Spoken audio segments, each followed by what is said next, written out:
The Queen of Granada, by M. Riff. Chapter 161, The Straitjacket. Rita shook her head, prompting the man to provide the answer himself. The castle's red hue is a nod to the hidden red eternal rose it conceals.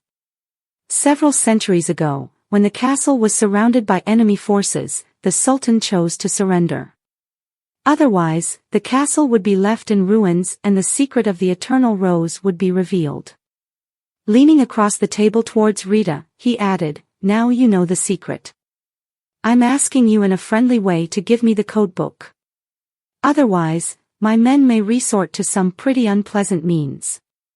Rita couldn't help but notice Crooked Nose's sarcastic smile. To demonstrate that he was merely waiting for a signal from the antiques dealer, he took off his jacket and placed it on the table, next to the empty glass bowl. He rolled up his sleeves, showing off his well-defined arm muscles, and began cracking his knuckles as loudly as if he were cracking hazelnuts. Then he placed his hands on the table and, trying to stare Rita down, leaned towards her and said in a menacing tone, "I can't wait to settle my score with you." Rosen's eyes darted to the tattoo of a large black scorpion on the back of Crooked Nose's hand. She extended her hand, delicately brushing the scorpion's tail with her fingertip. Suddenly, it began to stir beneath his skin. Crooked Nose was paralyzed with fear. Before long, the scorpion burst through his skin, crawling onto the table toward the antique dealer.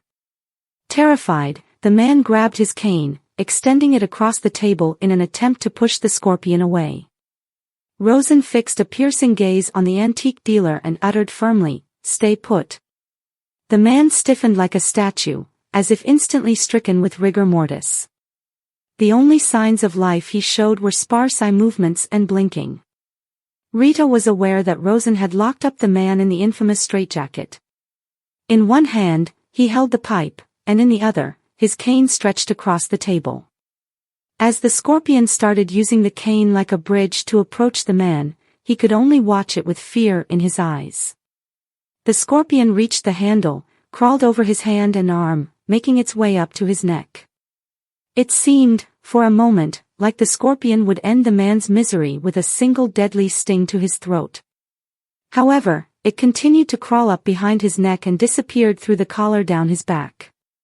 The man's two henchmen, pale and terrified, could only witness the incident without being able to intervene. Rosen glanced at them and, in a commanding tone, said, "Take your boss and get out." Like obedient schoolboys, they replied in unison, "Yes, ma'am, of course." They lifted the rigid antiques dealer like a log, one holding the head and the other the feet. They were on their way out the door when Rita took the man's leather bag, placed it on his big belly and said, "Take this with you." Soon they walked along the garden and disappeared through the front door.